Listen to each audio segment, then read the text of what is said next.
আকাশবাণী কলকাতা। স্থানীয় সংবাদ পড়ছি নমামি বসুরুদ্র।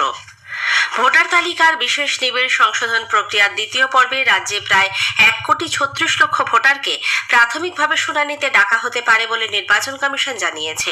তবে যাচাইয়ের সময় একাধিকবার থাকা নাম বা ডুপ্লিকেট এন্ট্রি বাদ দেওয়া হলে এই সংখ্যা কিছুটা কমতে পারে বলে রাজ্যের মুখ্য নির্বাচনী আধিকারিক মনোজ কুমার আগরওয়াল গতকাল এক সাংবাদিক বৈঠকে জানান। তিনি আশ্বস্ত করে বলেন, শুনানিতে ডাক পেলেও ভয় পাওয়ার কোনো কারণ নেই। উল্লেখ্য, প্রাথমিকভাবে খসড়া তালিকা থেকে বাদ পড়েছে 58 লক্ষের বেশি নাম। আনম্যাপড অর্থাৎ 2002 সালের ভোটার তালিকার সঙ্গে কোনো সংযোগ নেই এমন ভোটারের সংখ্যা 30 লক্ষ। যুব ভারতী ক্রীড়াঙ্গনে ভাঙচুরের ঘটনায় পুলিশ বাইপাস এলাকার ধাবা থেকে রূপক মণ্ডল নামে আরও এক ব্যক্তিকে গ্রেপ্তার করে। এই নিয়ে ওই ঘটনায় মোট 6 জনকে গ্রেপ্তার করা হলো। আজই তাকে আদালতে তোলা হবে। এদিকে যুব ভারতীতে বিশৃঙ্খলার ঘটনায় আদালতে দায়ের হওয়া সমস্ত জনস্বার্থ মামলা আগামীকাল হাইকোর্টে শুনানি হবে। গতকাল বিরোধী দলনেতা শুভেন্দু অধিকারীর আইনজীবী বিল্লদল ভট্টাচার্য মামলার দ্রুত শুনানির আর্জি জানান। রোজভ্যালির টাকা ফেরত নিয়ে যে আর্থিক অনিয়ম হয়েছে সে সংক্রান্ত তদন্ত সিরিয়াস ফ্রড ইনভেস্টিগেশন অফিস SFIO-কেই করতে হবে বলে কলকাতা হাইকোর্ট নির্দেশ দিয়েছে। SFIO কেন্দ্রীয় সরকারের কর্পোরেট বিষয়ক মন্ত্রকের অধীন হওয়ায় এ ব্যাপারে অনুমতি মন্ত্রককে দিতে হবে বলে গতকাল ফের নির্দেশ দিয়েছেন দুই বিচারপতি রাজর্ষি ভরদ্বাজ ও উদয় কুমারের ডিভিশন বেঞ্চ। রোজভ্যালির আমানতকারীদের টাকা ফেরত দেওয়ার জন্য অবসরপ্রাপ্ত বিচারপতি দিলীপ শেঠের নেতৃত্বে গঠিত কমিটিও আর্থিক অনিয়ম করে, সে কারণেই ফরেন্সিক অডিটের নির্দেশ দেয় হাইকোর্ট। দক্ষিণ 24 পরগনার নামখানা থেকে মাছ ধরতে গিয়ে ডুবে যাওয়া FB পারমিতা 11 ট্রলারটিকে উদ্ধার করে নারায়ণপুর ঘাটের কাছে নিয়ে আসা হয়।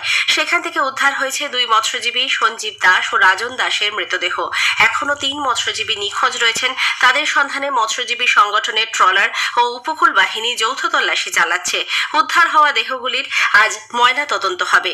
এদিকে এই ঘটনার পর উপকূলবর্তী এলাকায় আতঙ্ক ছড়িয়েছে। নিরাপত্তার অভাবের কথা জানিয়ে বহু মৎস্যজীবী সমুদ্র থেকে ট্রলার ফিরিয়ে আনছেন। আপাতত সমুদ্রে মাছ ধরা থেকে বিরত থাকার সিদ্ধান্ত নিয়েছেন মৎস্যজীবীরা। উল্লেখ্য, গত 13ই ডিসেম্বর নামখানা থেকে রওনা হয়েছিল ট্রলারটি।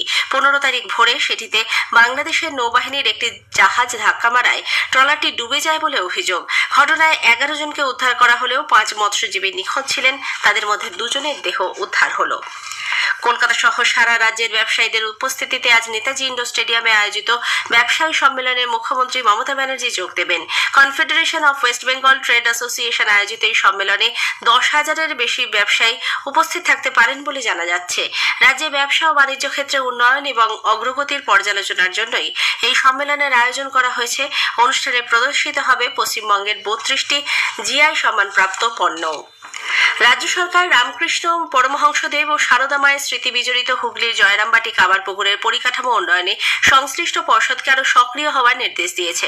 মুখ্যমন্ত্রী মমতা ব্যানার্জি গতকাল নবান্ন থেকে ভার্চুয়ালি জয়রামবাটি কামারপুকুর উন্নয়ন পর্ষদের চেয়ারম্যান স্বামী লোকোত্তরানন্দ মহারাজ সহ অন্যান্য আধিকারিকদের সঙ্গে বৈঠক করেন। সরকারিভাবে কিছু জানানো না হলেও গত আগস্ট মাসে বোর্ড গঠনের সময় রাজ্য সরকার তাদের যে 10 কোটি টাকা আর্থিক সহায়তা করেছিল সেই টাকায় আরও বেশি করে সেখানকার পরিকাঠামো উন্নয়নে নজর দেওয়ার জন্য মুখ্যমন্ত্রী বোর্ডকে নির্দেশ দিয়েছেন বলে জানা গেছে। রাজ্য সরকারের নির্দেশে পুরুলিয়ার নির্বাচিত পুর বোর্ড ভেঙে দেওয়া হয়েছে। পুরুলিয়া সদরের SDO আজ পুরসভার দায়িত্ব নেবেন। পুর বোর্ড ভেঙে গেলেও শহরবাসীকে পরিষেবা দেওয়ার জন্য সব রকম চেষ্টা তারা করেছিলেন বলে বিদায়ী প্রধান নবেন্দু মাহালি জানিয়েছেন। পার্ক স্ট্রিটের ক্রিসমাস কার্নিভাল এবার শুরু হচ্ছে আগামীকাল। রাজ্যের তথ্য সংস্কৃতি দপ্তরের প্রতিমন্ত্রী ইন্দ্রনীল সেন গতকাল এক সাংবাদিক বৈঠকে জানান, মুখ্যমন্ত্রী এই কার্নিভালের উদ্বোধন করবেন। আগামী 30 তারিখ পর্যন্ত তা চলবে। এবার 15তম বর্ষে পড়ল কার্নিভাল। প্রতিবারের মতো এবারও নিরাপত্তার কারণে 24 ও 25 তারিখ অ্যালান পার্ক বন্ধ থাকবে। এদিকে বড়দিনের আবহে কেকের গুণমান যাচাই করতে শহরে বেশ কয়েকটি বাজারে অভিযানে নামে কলকাতা পুরসভার স্বাস্থ্য বিভাগের অন্তর্গত ফুড সেফটি বিভাগ। নিউ মার্কেটের পাশাপাশি অন্যান্য বেশ কয়েকটি বাজারেও অভিযান চালানো হয়। হানা দেওয়া হয় কয়েকটি বেকারি সংস্থাতেও। কিছু জায়গা থেকে নমুনা সংগ্রহ করে তা পরীক্ষার জন্য পাঠানো হয়েছে। আগামী কয়েকদিন এই অভিযান চলবে বলে জানা গেছে। মধ্য ডিসেম্বরে সকাল সন্ধ্যায় শীত অনুভূত হলেও সারাদিনই ঠান্ডা কম থাকছে।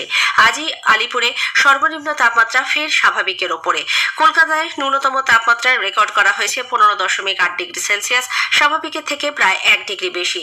যদিও গতকাল সর্বোচ্চ তাপমাত্রা ছিল স্বাভাবিকের কম। স্থানীয় সংবাদ শেষ হলো। এর পরের খবর গ্রামীণ সংবাদ দুপুর 12টা বেজে 30 মিনিটে।